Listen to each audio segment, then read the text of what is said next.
your boy Look at Warren. We are now tuned into Nolazine Network.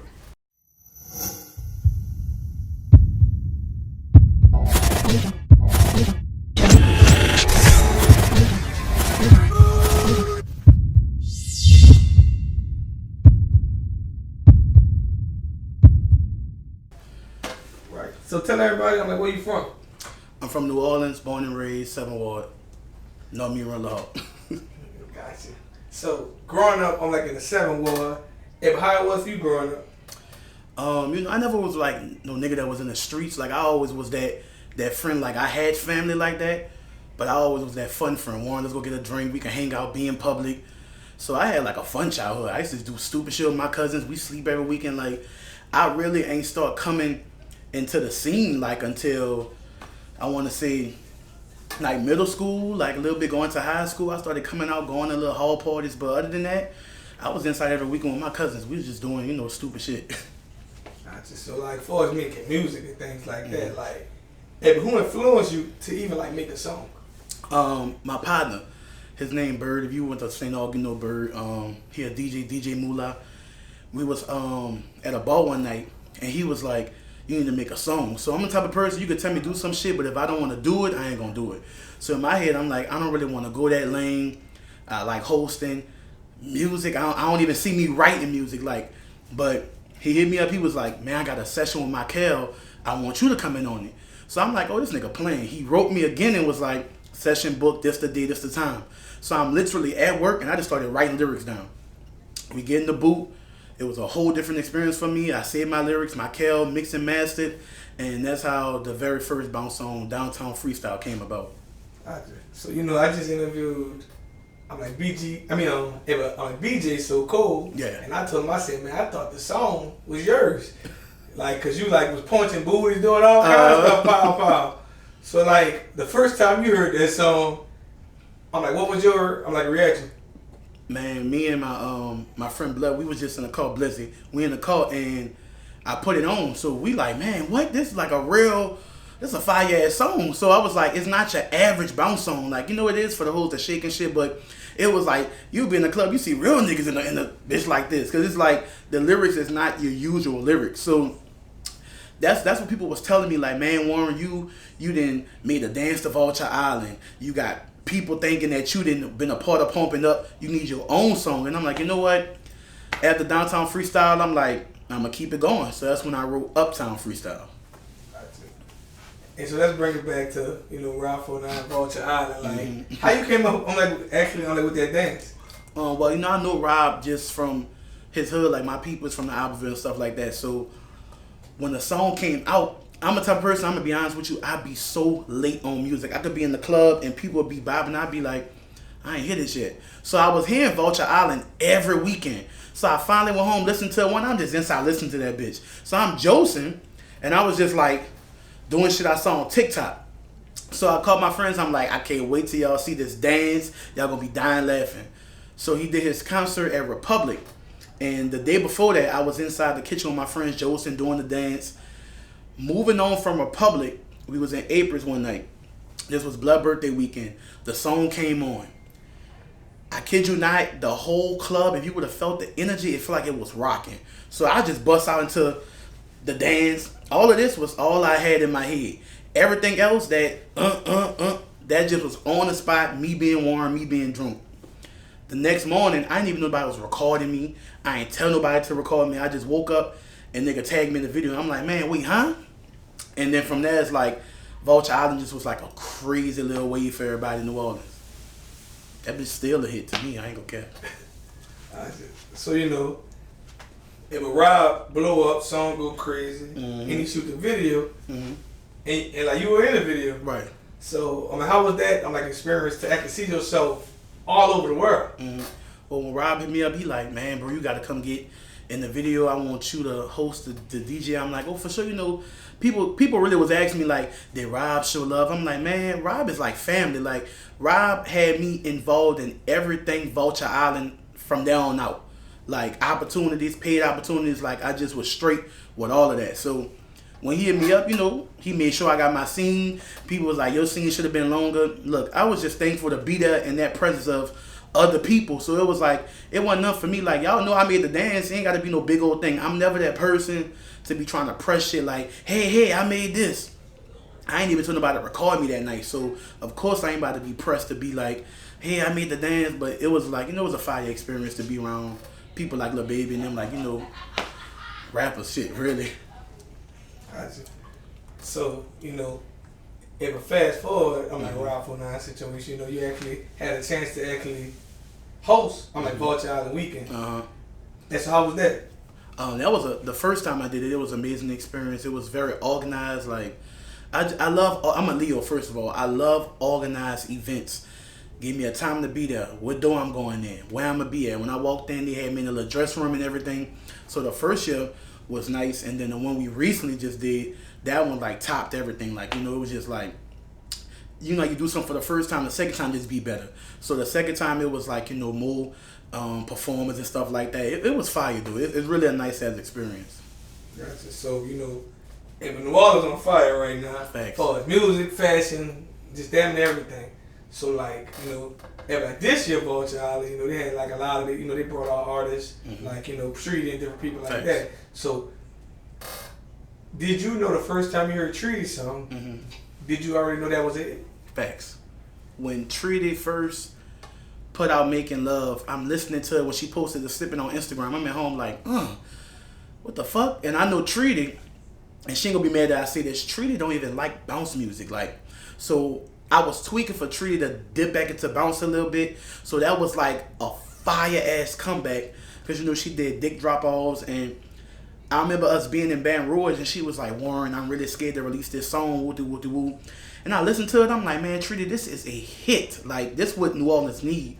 So it was like no doubt that Making Love, like the way Black and Mild mixed and mastered, him and Treaty just unstoppable right now. Gotcha. So who are your top 5 music artists coming out of New Orleans right now? Okay. And it can be bouncing everything. Okay. As of right now, with bounce, I'm gonna say Treaty definitely is doing her thing, bounce and regular rap, because people don't even know like her regular music. She's really like, you gotta listen to her lyrics. Her for sure. Subtweet Sean, gotta give him his props. He came out and rebranded himself and started doing bounce and fucking with different genres, and like he got his hand on the city right now for sure. YD the Illest is definitely making noise.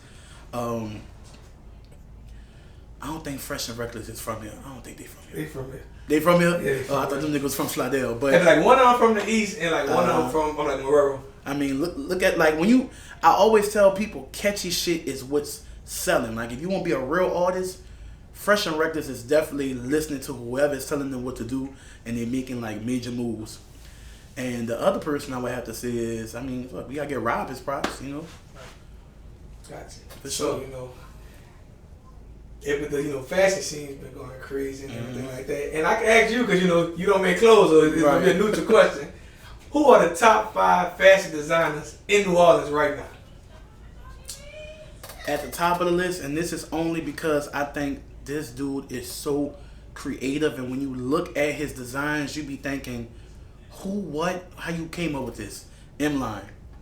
I think M-Line got a hold on like just how he's just making type of clothes, like the sets and the prints, and even when he first dropped his jacket, you could tell his brand was gonna be a staple. Definitely him. My partner Tavici. I do brand ambassador work for Made in the Hood. He is definitely like the way he craft, like his handmade clothes is something I've never seen anything cleaner than his lines. Thirdly, Foreign. My partner Paul Online. He definitely is consistent. Maximo, love Maximo. I just was at Maximo like 3 times last week. And I also really, really love currently Loyalty Club. I think the way they took and read the room and made them Ray Nigga shirts, Mel Cantrell. I always tell people, read the room, listen to your audience, and that's how you're going to succeed. Like, that was fire to drop them hoes don't like that, like, type shit. Who would think to put that on a shirt? And then she fucked with it. So it's like, it was a win-win. Gotcha. That would need to be talking, people don't be talking about those topics. So like, because, they have like a lot of fashion in New Orleans, like a lot of designers. Like I'm like, dang. And I want to say one more thing. That's just the top 5 that, you know, I either be around or I wear. There's other dudes, like I want to shout out Only One Lifeline. My partners out the Magnolia, they is going crazy. Like, they kind of based in Los Angeles, and they just popped out as a new brand, and their designs are sick. Like, I'm talking intricate. Like, you'll look at the shirt and be like, this is something I would wear. This is something that should be in stores. So definitely want to shout out Lifeline Studios.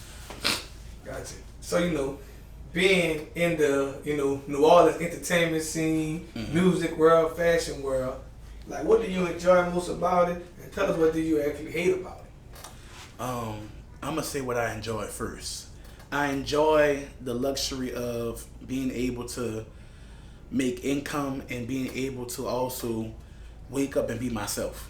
I don't have to put on a facade. I don't have to act different around people. Everybody know when Warren walk up, I'm gonna crack jokes. I may fight, do some cheesy shit because I just do stupid shit like that. I'm gonna make you laugh till you cry. I'm gonna roll my head. I'm gonna say off the wall shit. That's just who I am. So I think being able to wake up and just be myself and make income from it is something that's like a luxury to me. Like, I feel like if you have a talent, you're creative, I feel like you can feel me when I say making money off something that you is passionate about. It's like I could get out of bed right now and come up and just be like, oh, I'm Warren. Like, I go from Warren to look at Warren. There ain't no difference. What I hate about it is it's a real pattern. Like, once you get to a certain level, you see people starting to hate. It's like, all right, when you had, let's say, one song out, it's like, oh yeah, do that shit. You put out maybe 3 and 4 songs, or you go to the next level. People start, you know, recognizing you. You get that little hate, and I don't know where that comes from. Like, why don't, I'm not gonna really say the city, because a lot of people like to say the city don't support.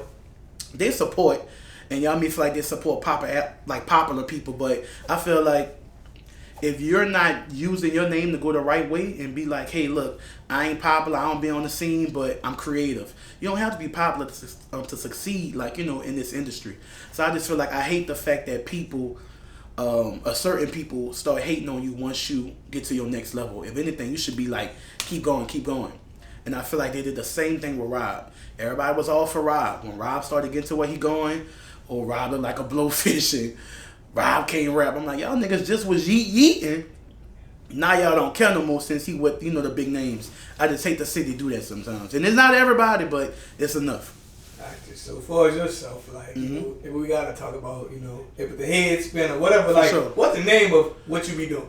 I don't even really have a name. I didn't call it the Warren. I didn't call it the head roll. I didn't ask people to give me a name. They just be like, do the head roll, and that's what we go with. Right. Cause I was at Sunshine and I was talking to Keith Scott and I was trying to do. He said, "Man, don't do that shit. You'll get a headache." So, like, how did you come up actually with that? Now let's be real. The head roll is not something that ain't never been done. But I'm gonna look you in the camera right now and tell you, you ain't see nobody else in New Orleans doing that shit. And I'm sure how you on my word. So it's in your neck. So you want to make sure your neck is comfortable. Don't lock your neck up. You just feel the song and you just go fast, go slow. How that came about? We was at a party and these girls started shaking. So I'm like, okay, they shaking, and I just rolled my head to the same beat. I posted it. People was like, man, what the fuck? They fuck with it. Woo. I started posting it consistently, like just doing it out in public and shit like that. And people was like, man, you really be doing that shit. Like, your head don't hurt? Did it in a couple of videos. The videos went viral. What really took it off was Mardi Gras. It was in Endymion, and they had a float that didn't want to give me no bees or something like that. So I tell my cousin, I'm like, record this. I walked up to the float. I'm like, hey. I posted that. That video went viral on Instagram, Twitter, and TikTok. From there, people just was tagging me and them doing the head. So that's what really made it go, right, like, this nigga crazy. If we saw you make, if like Ari do it, I'm a Lola Brooke. If like, did they get a headache? I walked up to him. I was in Treehouse. They was like, man, come in the section by Ira. Okay, cool. I go over there. I was like, let's take a picture. I like, we're gonna take a picture, but let's do my head roll. So at first she confused. She looking in the camera like, the fuck? So she saw me do it, so she did it again. I recorded it. Boom, that was that. From now, I'm like, you know what? Every hosting that I'm a part of, and a celebrity is there, I'm gonna make her do my shit. Why not? Did it with Suki, did it with Lola. It was, we just went on with it. Well, Suki took it to a different level. Yeah, Suki definitely put her own spin on it, for sure. Gotcha. So, like, for the people who don't know, tell them, what is the average day like? You like, do you have a job? What else you do? I definitely have a job. And if I tell you my job, you're going to bust out laughing. But I am somewhat a math teacher. I've been doing it for 4 years. I ain't going to say the company I work for, nothing like that, or the school. But I deal with kids from grades kindergarten all the way to 8th grade. And just how you thinking in your head right now, yes, they know about the other Warren lifestyle. So I walk in class, they're like, Mr. Warren, we saw you punching booties. Mr. Warren, do your head.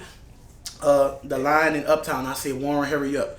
I walked in class, they was like, Mr. Warren, hurry up. Like, they watch everything. Then I know most of their parents, so of course they like, Mr. Warren, my mama saw you at church on Sundays. No, your mama didn't. Don't say that in front of the principal. Like, they just do stuff like that. So, but I love it. I've been doing that, and it's flexible. It's like I'm off on weekends. I clock out Thursday. Just look at Warren time. Well, I have this question, because I just had a 7th grade daughter last year.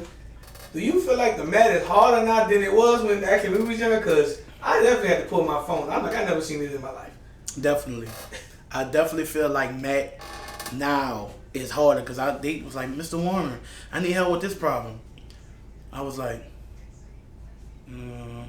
give it an answer. Go ahead. I'm not about to do this with you. We're going to do this later. We're going to figure it out later.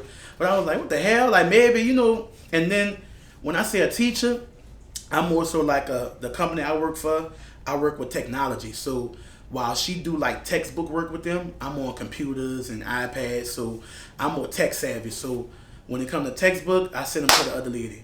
You come by me if you need help with picking out an answer, working the computer. But yeah, I definitely feel like nothing is the same from when we was in school. And I graduated high school in 2016. I'm only 25 years old. I'm gonna say, well, I ain't gonna say the person's name, but he was an athlete and he went to school and teach because he was doing gym and athletics. Mm-hmm. He told me a story. He said a lot of stuff in the books you don't know. So when he don't know how to read the word, he just skip over. I say, so you and the kids gonna be dumb. Exactly. So like, how do you feel about like New Orleans education? I feel like, and I'm gonna be honest with you, now that I've worked in it, a lot of kids don't know how to read, and that's the root of the problem. You can't solve a math problem because you don't know how to read. Like, I'll really be working with a student, and I'll be like, what's this number? And it'll be 5, and he'll tell me it's 7. She'll be like, I don't know how to read this. So if they don't know how to read, let's say they get a word problem, they don't even know how to solve it because they don't know how to read. The word problem could say, Sally has 4 apples. Her boyfriend brought her 3 more. How much? They don't know how to set that up because they don't know how to put 4 plus 3 equals. Yeah, they just don't know how to read. So it's like, I don't know. I ain't putting it on the parents, but a lot of stuff do start at home. So yeah, maybe the teacher and the parents. But did you see that viral video of like the little girl? She was like Jaden broke. So like some of the kids. Maybe if you make an analogy like that, they may get it. And you gotta you gotta make it seem something that they've been around or they understand. Gotcha. So, what's your advice to someone that's younger, out there, like just probably getting out of school, don't know what to do, trying to figure out life, maybe want to become a music artist, entertainer, fashion designer? Like, what's your advice to them? Do whatever you feel like is right. I had a moment in life where I was like, God forgot about me. I don't have no talent. I'm looking at my friends. I'm like, I got my best friend. She like helping people. Of course, she went to school to be a nurse. Now she's a registered nurse. I got a partner who loves cars. He got a job being a manager doing valet, and now he works, with CarMax, etc. I was like, what the hell am I good at? And I didn't think being an entertainer, being a host was like a real job at the time. I'm like, man, I can't make no money doing that. I need something that's like solid. But once I started being consistent, I was like, damn, this pay the bills. So it's to the point where now, like, I'm just consistent with it. You just got to be consistent. So if you want to be a chef, start doing little shit. Cook at home. Try a little shit. Put it on social media. If you want to be a fashion designer, intern with somebody. I started out doing a promotion shit when I was in high school, working with Morg, working with T-Love. They both have their own, business right now. So I'm like, I used to do small shit like I'm not getting paid nothing. All I'm asking them is to bring me in, put me on the flyer, and let me just come and experience the nightlife. And that was enough for me at the time. So now I'm getting paid to do things like that. So it's like you have to also not go into every situation thinking about money. The experience sometimes is way better. Like it's not all about a coin, Eventually you're gonna get there. You're gonna get paid, but don't walk in like, oh, I'm not doing it because they're not paying me. All that experience I took made me prepare for now. Like, man, I know how this business work. I know how. That's just how that is for me. So that's my honest opinion and my honest advice to anybody that's trying to do anything. Go full throttle. Don't stop. Gotcha. So tell us, what's next for you? I definitely want to get into acting. I feel like I told you, like I just said, if you want to do something, go full throttle. So when me wanting to get into acting, I do stuff like look up different little acting roles, like an acting prompt, read the book, and I just act it out at home. Like I definitely want to get into things where I'm like behind the camera and in front of the camera. I'm definitely that person. Like, let's say my partner photographer, I'm that person that have that eye like, hold on, don't take it yet. Her hair right here. Hold on, I don't like her shirt is position. Move that. So I definitely want to just get into anything that deals with media and entertainment. That's definitely my next move, for sure. Gotcha. And also, last but not least, tell the world, what can they find you at on social media and everywhere? You can find me on Instagram at @LookAtWarren. You can find me on TikTok at @look_Warren. You can find me on Twitter at @LookAtWarren. And my YouTube is @LookAtWarren. So that's where I'm at. So when you see me, girl, look at Warren. I'm right here.